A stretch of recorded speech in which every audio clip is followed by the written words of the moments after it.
வணக்கம் friends, welcome to Mithras kitchen. பொதுவாக சோளத்தில் varieties of recipes பண்ணலாம். நம்ம இன்றைக்கி ரொம்பவும் மொறுமொறுப்பான மக்காச்சோள ஃப்ரை எப்படி பண்ணுறதுன்னு பார்க்கலாம். நம்ம இந்த மக்காச்சோள ஃப்ரைக்கு ஃபஸ்ட்டு சோளத்தை வேக வச்சு கொஞ்சம் இன்க்ரீடியன்ஸ்லாம் ஆட் பண்ணி நம்ம ஃப்ரை பண்ணிவிட்டு அதுக்கப்புறமா நம்ம சாட்டாக பண்ண போகிறோம். வாங்க எப்படி பண்ணுறதுன்னு பார்க்கலாம். அதுக்கு முன்னாடி நம்ம சேனலை சப்ஸ்கிரைப் பண்ணலன்னா மறக்காமல் சப்ஸ்கிரைப் பண்ணுங்கள். பக்கத்தில் இருக்க பெல் ஐக்கானை ப்ரெஸ் பண்ணுங்கள். இப்போ செய்ய ஆரம்பிக்கலாம். ஃபஸ்ட் 2 கப் கார்ன் எடுத்துக்கலாம். இந்த கார்ன் வந்து ஃப்ரோசன் கார்ன் கூட எடுத்துக்கலாம். அடுத்து நம்ம இதை வேக வச்சு எடுத்துக்கலாம். தேவையான அளவு உப்பு சேர்த்துட்டு அடுத்து நம்மளுடைய கார்ன் சேர்த்து 5 நிமிஷம் போல் நல்லா வேக வச்சு எடுத்துக்கலாம். ஒருவேளை நம்ம முழு சோளமாக எடுக்கிறோம் அப்படின்னா அதை உதிர்த்து விட்டுட்டு அதுக்கப்புறமா நம்ம வேக வச்சு எடுத்துக்கலாம். இல்லை அப்படின்னா வேக வச்சு எடுத்துட்டு அதுக்கப்புறமா உதிர்த்து விட்டுக்கலாம். நம்ம இது மாதிரி எடுக்கும்போது கத்தி வச்சு எடுக்காமல் கைனாலே எடுத்தோம் அப்படின்னா ரொம்ப நல்லாயிருக்கும். இப்போ இந்த சோளம் எல்லாமே ஒரு 5 நிமிஷம் போல் வெந்ததும் நம்ம இந்த தண்ணியெல்லாம் வடிகட்டிட்டு எடுத்துக்கலாம். என்னதான் நம்ம தண்ணி வடிகட்டினாலும் அந்த ஈரத்தன்மை இருக்கும். நம்ம எண்ணெயில் போட்டு ஃப்ரை பண்ணுறதால இந்த ஈரத்தன்மை போகிறதுக்கு கொஞ்சம் நேரம் நம்ம துணியில் போட்டு வச்சிடலாம். ஒரு 10 நிமிஷத்துக்கு அப்புறமா இந்த கார்ன்லாம் ஒரு பவுலில் மாற்றிட்டு தேவையான அளவு உப்பு சேர்த்துக்கலாம்.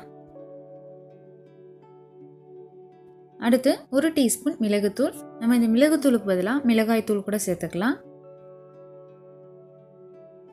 அடுத்து மொத்தமாக நமக்கு இந்த மசாலாவுக்கு 3 டேபிள் ஸ்பூன் அளவு கார்ன்ஃப்ளவர் தேவைப்படும். அதில் நம்ம 3 பேட்சாக பிரித்து போட போகிறோம். அதில் 1 பேட்ச் மட்டும் இப்போ போட்டுக்கலாம். அடுத்து 2 டேபிள் ஸ்பூன் அளவு அரிசி மாவு.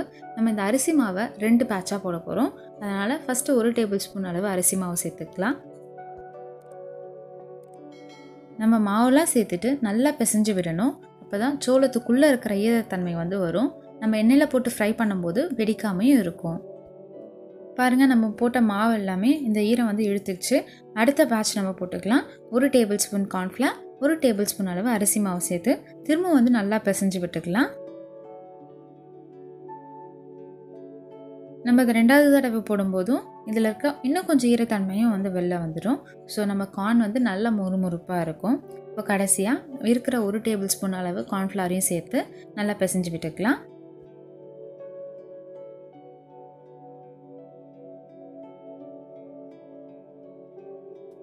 பாருங்கள், இந்த மாவு இந்த கார்னில் நல்லா ஒட்டி இருக்கு.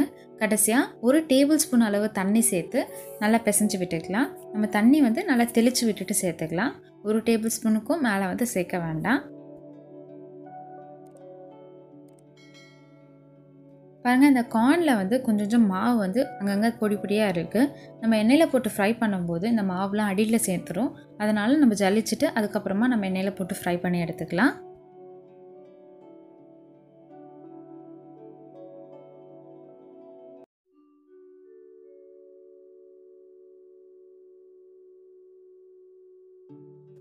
இப்போ இந்த கார்னில் இருக்க மாவெல்லாம் ஜலிச்சு எடுத்துட்டு நம்ம எண்ணெயில் போட்டு ஃப்ரை பண்ணி எடுத்துக்கலாம்.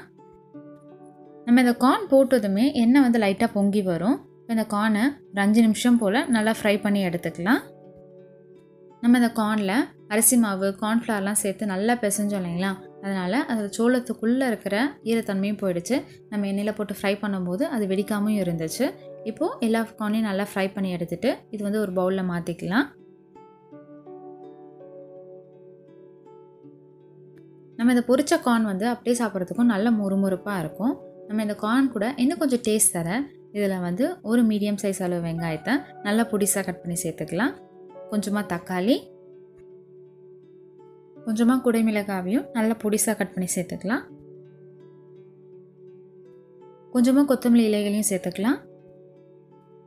அடுத்து காரத்திற்கேற்ப மிளகாய்த்தூள். அடுத்து 1 டீஸ்பூன் அளவு லெமன் ஜூஸ், தேவையான அளவு உப்பு சேர்த்து இது எல்லாத்தையுமே நல்லா கலந்து விட்டுக்கலாம்.